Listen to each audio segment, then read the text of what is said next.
कहानी की शुरुआत में एक सुनसान सड़क पर गाड़ी को जाते हुए दिखाया जाता है। इस गाड़ी में लुइस है जो कि प्रोफेशन से एक डॉक्टर है। उसके साथ उसकी पत्नी रेचल और उसके दो बच्चे एली और केज भी होते हैं। इसकी एक पालतू बिल्ली भी है जिसका नाम चर्च है। दरअसल ये बोस्टन के बड़े शहर से आज ये छोटे से शहर जिसका नाम लुडलू है वहाँ पे शिफ्ट हो रहे हैं। ये जगह चारों तरफ से ऊंचे ऊंचे पेड़ों से घिरी होती है। अगले दिन रेचल और उसकी बेटी देखते हैं कि जंगल में कुछ बच्चे जिन्होंने जानवरों के मास्क पहने हैं वो एक डॉग की डेड बॉडी पेट सेमेट्री यानी जानवरों के कब्रिस्तान ले जा रहे हैं। एली अपनी मॉम के जाने के बाद उस पेट सेमेट्री में जाती है जहाँ पे वो देखती है कि वहाँ पे बहुत सारे जानवरों के कब्र है। वहीं पर लकड़ी की एक बहुत ऊंची दीवार भी होती है और जब एली लकड़ी की दीवार पे चढ़कर उसकी दूसरी तरफ जाने की कोशिश करती है तो उसका पैर स्लिप हो जाता है, वो गिर जाती है। तभी वहाँ पर क्रेंडल नाम का एक बूढ़ा आदमी आता है और वो बताता है कि यहाँ पर इस शहर के जितने भी पालतू जानवर होते हैं उन सब की कब्र बनाई जाती है। ये बहुत पुराना रिवाज है। अब यहाँ पे एली की मॉम रेचल भी उसे ढूंढते हुए आ जाती है। ग्रेंडल रेचल को बताता है कि मैं तुम्हारा पड़ोसी हूँ, बच्चों का इस तरह से अकेला घूमना जंगल में सही नहीं है। रेचल अपनी बेटी को लेकर के यहाँ से निकल जाती है। वहीं हॉस्पिटल में लुइस के पास एक एक्सीडेंटल केस आता है। जिस लड़के का एक्सीडेंट हुआ होता है उस लड़के का नाम विक्टर है। दरअसल लुइस के घर के पास एक बहुत ही खतरनाक सड़क है जहाँ पर गाड़ियाँ बहुत स्पीड में चलती है और उसी शहर पर इस लड़के का एक्सीडेंट हुआ होता है। लुइस चाहकर भी उस बच्चे को नहीं बचा पाता, उसकी मौत हो जाती है। तभी वो देखता है कि विक्टर सामने बैठा हुआ है। विक्टर कहता है कि उस लकड़ी के बैरियर को कभी टूटने मत देना। इससे पहले कि लुइस कुछ समझ पाता यहाँ पे नर्स आ जाती है और लुइस देखता है कि विक्टर ज्यों का त्यों यानी मृत अवस्था में पड़ा हुआ है। लुइस को लगता है कि ये उसका भ्रम था। जब रात को लुइस घर पे सो रहा होता है तो उसे एक बार फिर से विक्टर की आवाज आती है। वो उस आवाज का पीछा करते करते पेट सेमेट्री तक पहुंच जाता है जहाँ पे विक्टर का आवाज उसे बताता है कि ये वो जगह है जहाँ पे मुर्दे सोते हैं, पर लकड़ी के दीवार के उस तरफ मुर्दे हमेशा जागते हैं। लुइस उस दीवार पर चढ़ना शुरू कर देता है। तभी विक्टर उसका हाथ पकड़ लेता है और कहता है कि ये जगह श्रापित है। अचानक से लुइस की आंखें खुल जाती है। वो देखता है कि उसके सामने उसका बेटा खड़ा है। लुइस समझ जाता है कि ये एक सपना था, पर जब लुइस पैर देखता है तो उसके पैर पर मिट्टी लगी थी। लुइस को समझ में नहीं आता कि यह सपना था या हकीकत। कुछ दिन के बाद दिखाया जाता है कि लुइस के पास उसका पड़ोसी ग्रेंडल आता है। ग्रेंडल बताता है कि तुम्हारी बिल्ली चर्च एक ट्रक के नीचे आने से मारी गई। लुइस ग्रेंडल से कहता है कि ये बात मेरी बेटी को मत बताना क्योंकि मेरी बेटी चर्च से बहुत ज्यादा प्यार करती है। ग्रेंडल कहता है ठीक है, रात को तुम मेरे साथ पेट सेमेट्री चलना। रात को ये दोनों के दोनों पेट सेमेट्री पहुंच जाते हैं जहाँ पे ग्रेंडल लुइस को लकड़ी की बनी हुई दीवार की दूसरी तरफ ले जाता है। ये जगह बहुत ज्यादा खामोश होती है। यहाँ पे चर्च को दफना दिया जाता है। फिर ये दोनों अपने अपने घर चले जाते हैं। अगले दिन लुइस और रेचल अपनी बेटी को समझाती है कि चर्च कहीं चली गई है। हमने बहुत ढूंढने की कोशिश की लेकिन वो हमें नहीं मिली। एली कहती है कि रात को वो मेरी खिड़की पे थी। लुइस कहता है कि तुमने कोई सपना देखा होगा। एली कहती है कि नहीं और कब्र की तरफ इशारा करती है। वो कहती है कि चर्च अभी भी उसके अंदर है। लुइस जब कब्र का दरवाजा खोलता है तो वो सचमुच उसके अंदर होती है, जिसकी आंखें, एक्सप्रेशन सब कुछ बदल चुका है। लुइस अपनी पत्नी से कहता है कि शायद वो अनकॉन्शियस हो गई थी, पर लुइस जानता है कि यहाँ पे कुछ ऐसा हुआ है जो इंसान के समझ से बाहर है। वहीं अगले दिन जब लुइस चर्च के साथ खेल रही होती है तो चर्च एली की हाथ को जख्मी कर देती है। ये देखकर लुइस को बहुत अजीब लगता है। साथ ही वो लुइस के बेटे पे हमला भी करती है। इन सब घटनाओं के बाद लुइस ग्रेंडल के पास जाता है। वो बताता है कि रात को हमने चर्च को दफनाया था लेकिन इस वक्त वो मेरे घर पे है। ग्रेंडल उसे अपने कमरे में ले जाता है और बताता है कि यहाँ पे पहले आदिवासी रहा करते थे, जिसकी कहानी से हमें पता चलता है कि यहाँ पे वेंडिगो नाम का एक शैतान रहता था। उसकी आत्मा पूरी तरह से श्रापित थी और लकड़ियों के उस पार जहाँ पे हमने चर्च को दफनाया था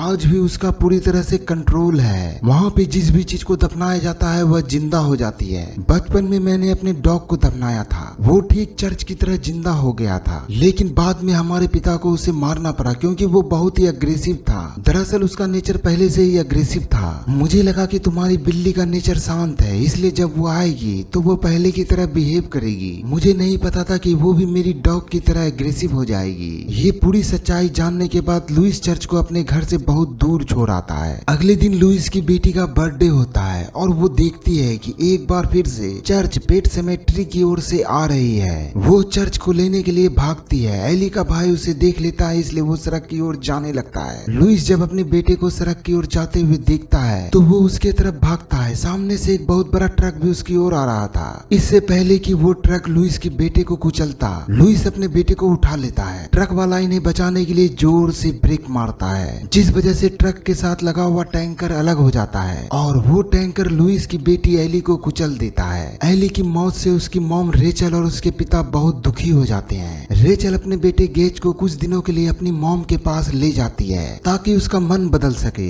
यहाँ लुइस को दिखाया जाता है जिसे अपनी बेटी एली की याद आ रही होती है, इसलिए वो उस जगह जाता है जहाँ पे वो अपनी बेटी को दफनाया था। वो उसकी डेड बॉडी को निकालता है और उसे लेकर पेट सिमेट्री में जो लकड़ियों का बांध होता है वो उसकी दूसरी तरफ जाता है और ठीक वहीं पर जहाँ पर उसने चर्च को यानी अपनी बिल्ली को दफनाया था उसी के पास वो अपनी बेटी को भी दफना देता है। इसके बाद वो अपना घर आकर सो जाता है। रात की उसकी नींद किसी के कदमों के आहट से खुल जाती है और जब वो बाहर जाता है तो वहाँ पर किसी बच्चों के कदमों के निशान होते हैं। वो निशानों का पीछा करता है और वो देखता है कि उसके सामने उसकी बेटी एली खड़ी है, जिसे देखकर वो खुश हो जाता है और उसे अपने गले से लगा लेता है। पर जिस तरह से चर्च के एक्सप्रेशन बदले हुए थे ठीक उसी तरह से एली के एक्सप्रेशन भी बदले हुए होते हैं। इसके बाद लुइस अपनी बेटी को नहलाता है और रात को अपनी बेटी को अपने साथ ही सुलाता है। अपनी बेटी को आने के बाद लुइस अपनी बेटी से बहुत ज्यादा खुश है। अगली सुबह जब वो उठता है तो वह देखता है कि उसकी बेटी बहुत अजीब सा डांस कर रही है। वो उसे ऐसा डांस करने के लिए मना करता है, लेकिन एली उसकी बात नहीं सुनती। साथ ही वो सामान को फेंकना शुरू कर देती है। दूसरी तरफ लुइस के बेटे गेज को दिखाया जाता है जो अपनी मॉम के साथ अपने नानी के घर गया होता है। दरअसल बार बार इस छोटे बच्चे को विक्टर की आत्मा दिख रही होती है। विक्टर वही है जिसका एक्सीडेंट हुआ था और लुइस उसका जान नहीं बचा पाया था। लुइस को भी विक्टर कई बार दिख चुका है। अब जब रेचल को पता चलती है कि उसका बेटा बार बार विक्टर का नाम ले रहा है तो वो इस बात से डर जाती है और अपने पति लुइस को कॉल करती है, लेकिन लुइस उसका कॉल रिसीव नहीं करता। इसीलिए मजबूरी में रेचल को ग्रेंडल को कॉल करना पड़ता है। ग्रेंडल जब उसके घर जाता है तो रेचल अजीब सा बिहेव करता है, जिससे ग्रेंडल को उस पर शक होता है। वो लुइस से कहता है कि अगर तुमसे कोई गलती हुई है तो हम उसे सही कर सकते हैं, पर लुइस साफ साफ मना कर देता है। ग्रेंडल जब घर से थोड़ी दूर जाता है तो वो खिड़की से एली को देखता है और उसे समझ में आ जाता है कि लुइस ने क्या किया है। वो अपने घर जाता है और अपनी रिवॉल्वर निकाल लेता है क्योंकि वह जानता है कि लुइस ने जो किया है उसका अंजाम क्या हो सकता है। दरअसल कई साल पहले उसने अपनी पत्नी की डेड बॉडी के साथ भी यही किया था, जिसके अंजाम उसे भुगतने पड़े थे, पर बाद में उसने अपनी पत्नी को मार दिया।